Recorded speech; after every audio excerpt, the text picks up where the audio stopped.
하나님의 말씀입니다. 창세기 26장입니다.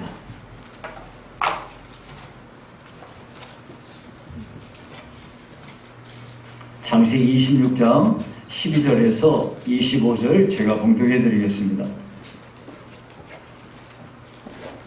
이삭이 그 땅에서 농사하여 그 해에 100배나 얻었고 여호와께서 복을 주심으로 그 사람이 창대하고 왕성하여 마침내 거부가 되어 양과 소가 때를 이루고 종이 심이 많으므로 블레셋 사람이 그를 시기하여 그 아버지 아브라함 때에 그 아버지의 종들이 판 모든 우물을 막고 흙으로 메웠더라.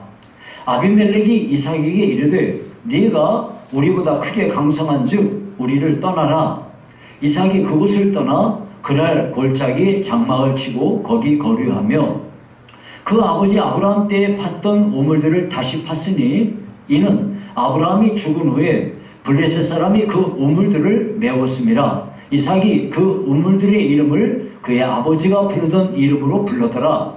이삭의 종들이 골짜기를 파서 샘 근원을 얻었더니 그날 목자들이 이삭의 목자와 다투어 이르되 이 물은 우리 것이라 하매 이삭이 그 다툼으로 말미암아 그 우물 이름을 에색이라 하였으며 또 다른 우물을 팠더니 그들이 또 다툼으로 그 이름을 신나라 하였으며 이삭이 거기서 옮겨 다른 우물을 팠더니 그들이 다투지 아니하였으므로 그 이름을 르호봇이라 하여 이르되 이제는 여호와께서 우리를 위하여 넓게 하셨으니 이 땅에서 우리가 번성하리로다 하였더라. 이삭이 거기서부터 부엘세바로 올라갔더니 그 밤에 여호와께서 그에게 나타나 이르시되 나는 네 아버지 아브라함의 하나님이니 두려워하지 말라. 내 종 아브라함을 위하여 내가 너와 함께 있어 내게 복을 주어 네 자손이 번성하게 하리라 하신지라. 이삭이 그곳에 제단을 쌓고 여호와의 이름을 부르며 거기 장막을 쳤더니 이삭의 종들이 거기서도 우물을 팠더라. 아멘. 자, 오늘은 좋은 관계를 맺고 살려면 이라는 제목으로 말씀을 상고합니다.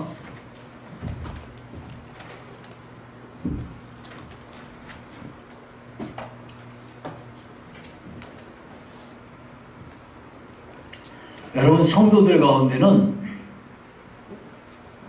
교회에서 기도를 열심히 하고 봉사도 적극적이고 누가 봐도 하나님 참 사랑하고 헌신하는 사람인데 인간관계가 안 좋은 분이 있어요. 반면에 어떤 사람은 정말 호인이에요. 세상 사람들한테 정말 말 그대로 그 세상 말하는 대로 그런 사람은 법이 없어도 살 것 같고요. 친절하지, 예의 바르지, 행실이 반듯하지, 사람들하고 좋은 관계를 맺고 살지 참 좋은 사람이에요. 그런데 이상하게도 하나님께 대해서는 인색하고 기도를 잘 안 하고 교회 봉사도 열심히 안 하고 주를 위해서 헌신하지 않아요. 네, 이런 사람이 있어요. 전자는 하나님과는 관계가 좋은데 인간관계는 안 좋은 사람이고요. 후자의 경우는 이 사람은 인간관계는 좋은데 하나님하고 관계가 안 좋은 거야. 자, 오늘 본문은 이삭에 대한 이야기를 하고 있는데 이삭은 하나님과 어떤 관계를 맺고 살았는지 그리고 다른 사람들과는 어떤 관계를 맺고 살았는지를 살펴보고자 합니다. 이걸 통해서 우리가 어떻게 하면은 이 세상을 살 때 좋은 관계를 맺고 살 수 있을까? 이 부분에 대해서 깨닫는 시간이 될 수 있기를 바랍니다. 자, 먼저 하나님과의 관계의 문제인데요. 아브라함 때 흉년이 들었었어요. 근데 이삭 때 또다시 흉년이 왔습니다. 아브라함은 가나안 땅에 흉년이 들자 애굽으로 내려갔다가 자칫 애굽 왕한테 자기 부인을 빼앗길 뻔했어요. 근데 이제 이삭 때 또다시 흉년이 들었어요. 그랬더니 이삭이요, 아버지 아브라함하고 똑같은 반응을 보이는데 흉년을 피해서 애굽으로 내려갈 심산으로 그날 지방으로 내려간 거예요. 이제 지금 아브라함이 지금 이삭이 살고 있는 곳에서 그랄 지방이 밑으로 내려가서 그랄 지방을 지나면 애굽으로 가거든요. 그러니까 싹 내려간 거예요. 이러한 이삭의 마음을 아신 하나님께서 이삭에게 애굽으로 내려가지 말라고 말씀하시면서 애굽으로 가지 않고 이 땅에 거주하면 복을 주겠다고 약속하셨어요. 3절 4절 오늘 본문 26장 33절 4절에 보니까 이래요. 이 땅에 거류하면 내가 너와 함께 있어 내게 복을 주고 내가 이 모든 땅을 너와 네 자손에게 주리라. 내 자손을 하늘의 별과 같이 번성하게 하며 내 자손으로 말미암아 천하 만민이 복을 받으리라. 이렇게 말씀하셨어요. 하나님께서 이삭에게 약속하신 복들은요, 성경 앞에를 보면은 정확하게 하나님이 아브라함에게 주신 약속하고 딱 일치합니다. 그런데 이 복은 조건이 있어요. 그 조건이 뭐냐? 가나안 땅을 떠나지 않고 이곳에 거류할 때 받을 수 있는 복이에요. 그러면 여러분, 우리가 의문이 한 가지 드는 게 뭐냐면 왜 하나님은 굳이 가나안 땅을 떠나지 말라고 그러는 것일까? 왜 꼭 가나안 땅에 붙어 있으라고 그러지? 예. 왜냐면요, 가나안 땅은요, 하나님의 구원 계획을 이루실 땅이기 때문이에요. 다시 말하면 하나님께서는 이 가나안 땅에 하나님을 섬기는 나라를 세워가지고 이 나라를 통해서 온 세계 열방에 하나님의 복을 전달하기 위한 거예요. 그렇기 때문에 이 가나안 땅에 하나님의 백성들이 세워져야 되는 거예요. 이런 이유가 있어서 이스라엘 백성들은 언제나 그 이후에도 언제나 가나안 땅을 사모하며 살았어요. 마찬가지로 오늘날 우리 신학시대를 살고 있는 성도들은요, 어떤 일을 만나더라도 구약의 성도들이 가나안 땅을 바라보고 사모하고 살았던 것처럼 우리는 어느 곳에 내가 있더라도 내가 섬기는 교회를 바라보고 교회 중심으로 신앙생활을 해야 되는 거예요. 교회 중심으로 산다는 말은 좀 더 쉽게 여러분에게 말씀드리면 교회의 머리 되신 예수님을 항상 내 중심에 모시고 산다, 그런 말이에요. 교회 중심으로 산다는 이 말은 교회는요, 진리의 기둥 위에 교회가 세워져 있는 거예요. 그러니까 내가 교회를 중심으로 바라보며 산다, 그 말은 내가 하나님의 진리의 말씀을 내 마음에 항상 담고 산다, 그런 말이에요. 자, 그래서 성도들은요, 교회를 떠난다는 거는 이건 주님을 떠나는 거예요. 예, 교회를 떠난다, 이거는 마치 나무에서 가지가 잘려서 나가는 거랑 똑같은 거예요. 그러니까 우리는 항상 교회를 중심으로 신앙생활을 해야 되는 거예요. 자, 그러면 또 한 가지 의문이 있어요. 그게 뭐냐면 왜 하나님은 굳이 애굽으로는 가지 말라고 그러는 걸까? 이유가 있어요. 그것은 이 이삭이 살던 때에 세계 최고 강대국은 애굽이에요. 이 애굽은 세속적인 부요와 각종 우상 숭배가 난무한 그런 나라란 말이에요. 그러니까 이 애굽은 언제든지 하나님의 백성된 이스라엘 백성들에게는 피해야 할 유혹의 장소란 말이에요. 이 애굽에 가지 못하게 하시는 거예요. 그래서 따라서 하나님께서는 이삭으로 하여금 하나님의 백성으로서의 거룩함을 유지하고 살며 애굽으로 내려가지 않고 하나님이 원하시는 그런 백성으로 순결하게 보존되기를 원하기 때문에 가지 말라 하시는 거예요. 자, 이삭은요, 이러한 하나님의 말씀에 대해서 순종하고 애굽으로 내려가려던 생각을 다 접었어요. 그리고 가나안 땅에 거주하게 되었습니다. 그가 당장 눈앞에 보이는 지금 상황은 뭐냐면 흉년이에요. 흉년이에요, 지금. 그러면 이게 안 되는데 이런 상황임에도 불구하고 하나님의 말씀에 순종하게 된 거예요. 어떻게 이렇게 순종할 수 있을까요? 흉년인데 흉년을 피하지 않고 어떻게 하는 거죠? 그것은요, 하나님을 전적으로 신뢰했기 때문에 하나님 말씀에 순종할 수 있었던 겁니다. 하나님께서는 자신에게 약속하신 대로 그 약속을 틀림없이 지키실 분이라는 믿음이 있었기 때문에 그 믿음을 담보로 해서 순종할 수 있었던 거예요. 그러니까 여러분, 우리가 하나님께 어떻게 순종할 수 있나요? 그거는요, 우리가 하나님께 대한 전폭적인 신뢰가 전제되어야 우리가 순종하게 되는 거예요. 그러니까 내가 순종을 안 한다는 말은 무슨 얘기냐면은 순종 안 한다는 것은 하나님께 대한 신뢰가 내가 별로 없다는 거예요. 뭐 인간관계도 그렇죠. 예. 인간관계에 있어서 우리가 정말 중요한 건 상대방에 대한 신뢰가 있어야 상대방이 말하는 것을 내가 따를 수 있지 않겠어요? 상대방의 말을 내가 신뢰하지 못하는데 뭘 내가 그 사람 말에 따를 수 있겠어요? 똑같은 거예요. 이삭은요, 하나님의 말씀에 따라서 애굽으로 내려가지 않고 그랄 땅에 머무르면서 거기에서 농사를 지었습니다. 그런데 그 결과 어떤 일이 벌어졌습니까? 여기 26장 12절 14절에 보니까 이렇게 말씀해요. 이삭이 그 땅에서 농사하여 그 해에 100배나 얻었고 여호와께서 복을 주심으로 그 사람이 장대하고 왕성하여 마침내 거부가 되어 양과 소가 때를 이루고 종이 심히 많으므로 그랬어요. 자, 이거 보니까 분명히 흉년에 씨를 뿌렸으면 어떻게 해야 돼요? 이게 망해야 맞는 거잖아요. 근데 무슨 일이 벌어졌나요? 100배나 얻었다고 했어요. 그러니 하나님께서 축복하신 거 말고는 이걸 해석할 길이 없어요.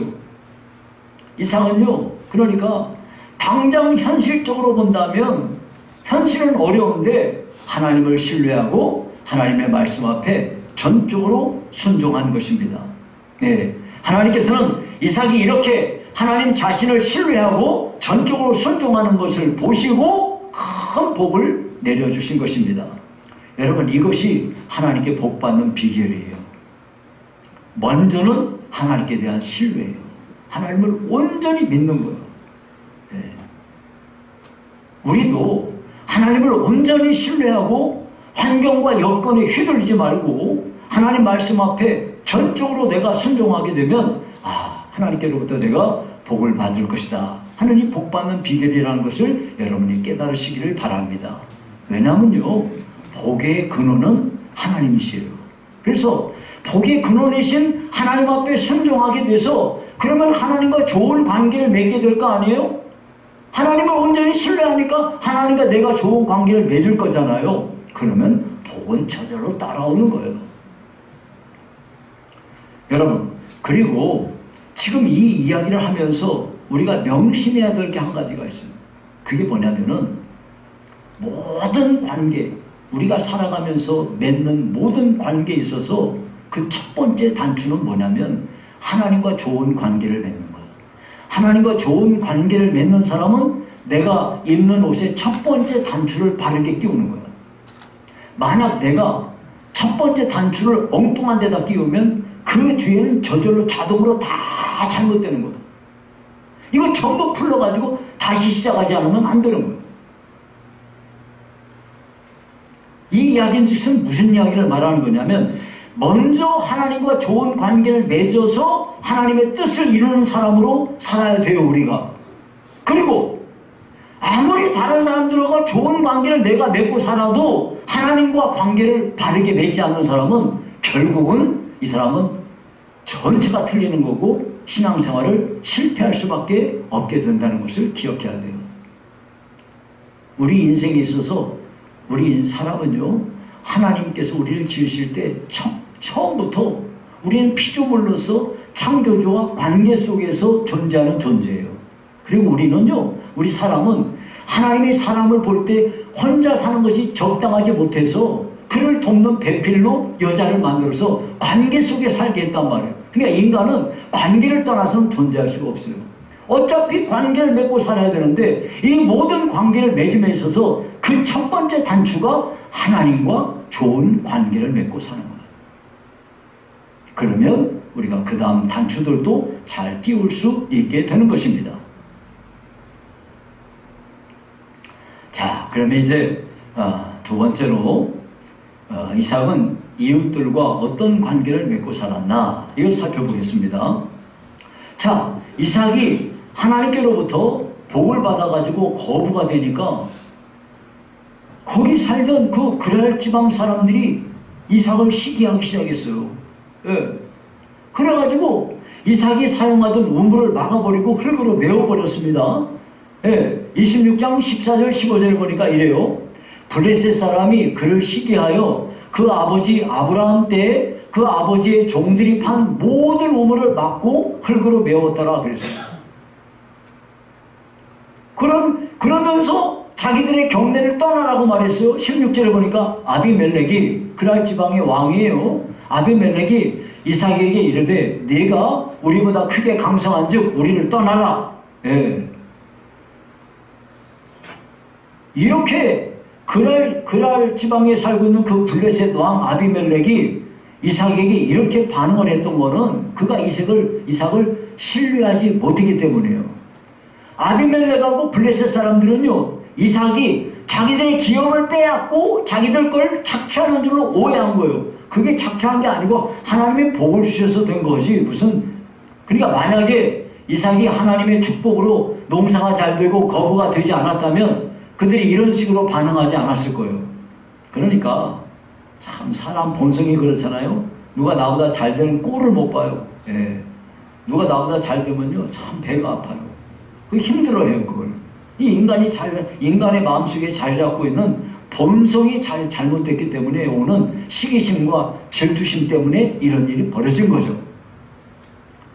그러나 여러분, 이 아비멜렉이나 블레셋 사람들이 거기 그 그랄 지방 사람들이 이삭은 자기들한테 해를 끼치는 사람이 아니고 이 사람은 좋은 사람이고 믿을 만한 사람이라고 여겼다면 이렇게 시기하고 질투하지는 않았을 거예요. 그러니까 인간관계에서도요 정말 중요한 게 뭐냐면 서로를 신뢰하는 거예요. 이 신뢰를 무너뜨리는 게 의심이잖아요. 의심이 딱 들어오면요 모든 관계는 파괴되는 거예요.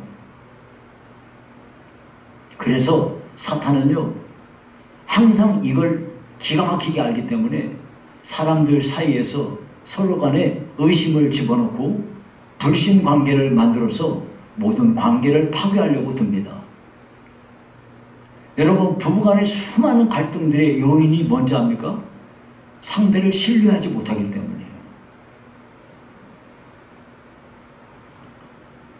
자, 그래서 이러한 이렇게 막 나가라 하니까 이삭은요 그냥 거기에 대응하지 않고 그냥 그곳을 떠나게 됩니다.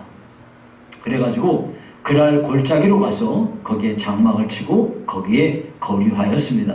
그리고는 이제 이전에 아브라함 때 팠던 우물들을 다시 팠어요. 여러분, 이 팔레스틴 지방은 물이 귀하기 때문에 물이 곧 재산이고 우물을 중심으로 촌락이 형성되고 우물을 중심으로 해서 목축업이 번창하였습니다. 그런데 이삭이 우물을 파기만 하면 그랄 지방 사람들이 그 목자들이 달려들어가지고 이 물은 우리 거야 하면서 싸움을 걸어왔어요. 그때마다 이삭은요 그 우물을 아무 소리 안 하고 그냥 포기하고 묵묵히 다른 곳으로 가서 다시 우물을 팝니다. 여러분, 이 우물 파는 게 이게 보통 일이 아니에요. 이 팔레스타인 지방에서 우물을 판다는 건 이건 정말 엄청나게 어려운 일이에요. 그런데 그렇게 힘들고 고생해서 팠는데 자기 거라고 그러니까 싸우지 않고 그냥 내줬다 이 말이에요. 첫 번째 그랄 골짜기에서 판 우물의 이름은 에색이라고 했어요. 그 에색이라는 이름의 뜻은 다툼이에요. 그랄 목자들이 이삭의 목자들과 다투어서 붙여진 이름이에요. 이제 이삭은 이에 대해서 더 이상 싸우지 않고 그곳을 떠나서 또 다른 우물을 팠어요. 예. 그랬더니 그랄 목자들이 또다시 시비를 걸었어요. 그래가지고 그 우물 자기 거래요. 그래서 이 우물의 이름을 신나라고 했어요. 그 뜻은 대적함이라는 뜻이에요. 이번에도 이삭은요 그곳 사람들과 다투지 않고 거기를 그냥 떠납니다. 그리고 또다시 우물을 팝니다. 그랬더니 이번에는 그랄 지방 목자들이 더 이상 시비를 걸지 않고 그냥 평안해지게 된 거예요. 그래가지고 그 우물의 이름을 르호봇이라고 붙였어요. 장소가 넓음이라는 뜻입니다. 이에 이삭은 이렇게 선포를 하게 됩니다. 22절에 이제는 여호와께서 우리를 위하여 넓게 하셨으니 이 땅에서 우리가 번성하리로다 하였더라. 여기서 우리는요 이삭의 온유한 성품을 보게 됩니다. 여러분, 이삭은요 자기를 괴롭히는 사람들과 다투지 않고 온유함으로 묵묵히 자기 할 일을 했습니다. 여러분, 온유함이라는 게 무슨 뜻이냐면 오래 참고 성내지 않고 자신의 감정을 절제할 줄 알고 자기의 권리를 주장하지 않고 타인에게 무리하게 행하지 않는 거예요. 이것이 바로 예수 그리스도의 마음 아닙니까? 예수님께서는 자기가 어떤 성품을 가졌는지 성경에 이렇게 말씀했습니다. 마태복음 11장 29절에 보니까 나는 마음이 온유하고 겸손하니 나의 멍에를 메고 내게 배우라. 그리하면 너희 마음이 쉼을 얻을 것이다. 하고 말씀했어요. 따라서 예수 믿는 모든 성도들이 가장 사모해야 할 성품이 뭐냐면 온유함과 겸손함이에요. 여러분, 모세가요, 성경에 보니까 지면에서 온유함이 승한 자라고 말했어요. 그렇기 때문에 수없이 불평하고 원망하는 이스라엘 백성들을요, 애굽에서 구출해가지고 약속의 땅까지 데리고 갈 수 있었습니다. 만약에 모세에게 남들보다 그 온유한 성품이 뛰어난 성품이 없었다면 끊임없이 불평하고 끊임없이 원망하는 이스라엘 백성들을 절대 인도할 수 없었을 것입니다. 여러분, 우리가요, 이 세상을 살면서 우리는 수없이 많은 사람들을 만납니다. 그 많은 사람들이 각자가 개성이 다 다르고요, 성품도 다르고 습관도 다르고 가치관도 다르고 다 달라요. 따라서 이렇게 다양한 사람들과 살면서 내가 그들과 좋은 관계를 맺고 산다는 건 절대 쉬운 일이 아닙니다. 특별히 다른 사람들을 이끄는 지도자의 위치에 있는 사람은 더더욱 그렇습니다. 이때 지도자가 가져야 될 가장 중요한 덕목이 뭐냐면 온유한 성품입니다. 성경은 온유한 자가 복이 있나니 그들이 땅을 기업으로 받을 것이다 말씀했습니다. 여러분, 강한 참나무는요, 아무리 강한 참나무는요, 이 전기톱으로 잘라도 잘 안 잘라져요. 이 톱날이 막 거기에 박혀버립니다. 그러니까 정말 강하죠, 참나무는. 그런데 이렇게 강한 참나무도 바람 세게 불면 부러집니다. 그런데요, 부드러운 버드나무는 강한 바람을 견뎌냅니다. 여러분, 우리가 세상에 보면 사자라든가 호랑이가 그런 맹수가 강하지 않습니까? 반면에 노루라든가 토끼라든가 이런 거는 약하잖아요. 그러니까 우리가 생각할 때 논리적으로 생각하면 세상에는 온통 사자와 호랑이들만 가득 찰 것 같은데 실상은 어떻습니까? 약한 동물들이 세상에 훨씬 많습니다. 여러분, 하늘에 나는 새들을 보세요. 독수리나 매가 강한 새 아닙니까? 반대로 참새는 얼마나 약해요. 그러면요, 세상 논리에 따르면 강한 독수리나 매는 세상에 가득하고요, 참새는 다 없어질 것 같죠? 근데 어떻습니까? 실제는요, 참새가 훨씬 많습니다. 여러분, 제가 철원 평야에서 군 복무를 했는데 철원의 평야가 쫙 넓게 펼쳐져 있습니다. 비만 오면 그 평야에 풀들이 막 쑥쑥 자라납니다. 그러니까 여러분, 우리가 생각할 때 온 들판에는 풀들이 그냥 다 완전히 풀이 뒤덮어버릴 것 같죠? 근데 어떻습니까? 실제는 풀들은 별로 없고 곡식으로 들판이 가득 채워져 있어요. 세상에는 강한 자로 가득 채워져 있을 것 같지만 실제는 약한 자들로 세상은 가득 채워져 있습니다. 왜 이런 아이러니가 벌어집니까? 그것은 온유한 자가 땅을 차지한다는 하나님의 진리가 영원히 변함이 없기 때문에 그렇습니다. 그러니까 여러분, 우리는 모든 사람들과 더불어서 좋은 관계를 맺고자 하는 핵심적인 성품이 뭐냐면 온유한 성품이에요. 이것을 구하시기 바라요. 우리가 온유한 성품을 가지면 여러분이 어디를 가든지 환영받는 사람이 될 거예요. 여러분들 주변에 친구들이 생길 거예요. 그러나 여러분들이 온유한 성품을 갖지 못하면 어디를 가면 여러분들이 다 자기를 싫어하는 것처럼 보여요. 내 주변에는 왜 이렇게 좋은 사람이 없지 그래요. 실제는 주변에 좋은 사람이 없는 게 아니고 나한테 온유한 성품이 없기 때문에 그런 거예요. 그래서 여러분이 기도의 제목을 삼으시기 바랍니다. 자, 이래서 우리가 이제 마지막으로 살펴볼 게 뭐냐면 이 이삭은 참 예배의 사람이었어요. 그거에 대해서 한번 살펴볼게요. 이삭은요, 그랄 땅에 사는 동안 하나님께로부터 엄청난 복을 받아가지고 거부가 되지 않았습니까? 이것이 결국 그 원주민들한테 시기받아가지고 거기를 떠날 수밖에 없는 처지가 됐어요. 이런 이유 때문에 이삭은요, 그랄 지방을 떠나서 결국 브엘세바로 올라가게 됩니다. 브엘세바는 그랄 지방, 지금 그랄 지방은 지금으로 따지면 블레셋 가자 지방이에요. 블레셋 땅이에요. 근데 그 위에 브엘세바가 있습니다. 브엘세바로 올라갔어요. 그러기에 브엘세바로 올라갈 때 참이 이삭은요, 마음이 허전했을 거 아니에요. 자기 딴에는 그 지방 사람들과 좋은 관계를 맺으려는데 쫓겨나다시피 해서 이렇게 가는 거니까요. 그래서 그 밤에 하나님께서 이삭에게 나타나셔서 그를 위로하시며 말씀하셨습니다. 24절에 나는 내 아버지 아브라함의 하나님이니 두려워하지 말라. 내 종 아브라함을 위하여 내가 너와 함께 있어 내게 복을 주어 내 자손이 번성하게 하리라 하신지라. 이 말씀하실 때 이삭이 얼마나 위로가 되었을까요? 그래서 이삭은 자신에게 나타나신 여호와 하나님을 기념하고 감사하는 마음으로 그곳에 제단을 쌓고 하나님께 제사를 드렸습니다.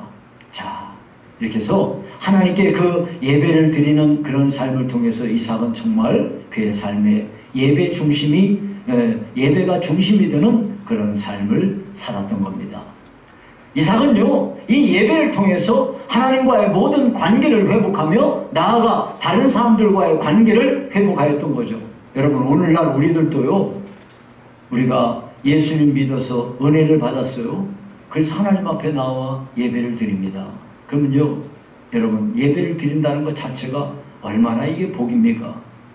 자, 그러니까요, 우리는 먼저 예배를 사모하는 사람이 돼야 돼요.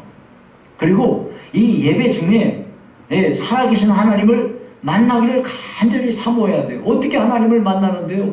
하나님은 영적인 존재이시기 때문에 영적으로 이곳에 임재하고 계세요. 그러니까 영적인 만남을 가져야 되는 거예요. 우리가 하나님께 나와서 예배를 드리면서 하나님과 나 사이에 이 영적인 만남의 시간을 가져야 되는 거예요. 그때 하나님과 만남의 이 관계를 가지면서 우리는 하나님과 좋은 관계를 맺어가면서 또 다른 사람들과 좋은 관계를 맺을 수 있는 그런 복이 우리에게 임하게 되는 겁니다. 꼭 여러분, 이렇게 해서 우리는 모두는 예배를 사모하고 예배 가운데 살아계신 하나님을 만남으로써 모든 관계를 잘 맺는 복된 성도가 되시기를 바랍니다. 이제 말씀을 맺습니다. 여러분, 어떻게 우리가 좋은 관계를 맺으며 살 수 있을까요? 그것은요, 하나님과 좋은 관계를 유지하기 위해서는 우리가 먼저는 하나님을 온전히 신뢰해야 돼요. 하나님께 대한 진정한 믿음을 가져야 돼요. 하나님을 의심한다든지 그러면요, 절대 순종할 수가 없어요. 하나님을 온전히 믿으면 하나님께 내 인생을 하나님께 다 맡기면 이분이 내 삶을 주관하시고 축복하신다. 여기에 대한 한치의 여러분 의심이라든지 이런 게 없어야 돼요. 그래야 우리가 순종할 수 있는 거예요. 이렇게 하면은 우리가 하나님 말씀에 온전히 순종하게 되면 하나님과 나 사이에 좋은 관계가 맺어지게 되는 겁니다. 하나님과 좋은 관계를 맺으면 복은요, 솔솔솔솔 뒤따라 오게 되는 것이요. 자, 그러면 이제 다른 사람들과 좋은 관계를 맺으려면 어떻게 해야 될까요? 모든 사람에 대해서 온유함으로 행동해야 됩니다. 온유함을 여러분이 사모하셔서 여러분 성품 가운데 최고의 좋은 성품으로 온유함이 자리 잡으시기를 바랍니다. 나아가 우리는 예배를 사모하고 예배를 기뻐하며 예배를 통해서 삶의 모든 문제를 회복하는 은혜가 여러분에게 다 있으시기를 주의 이름으로 축원합니다.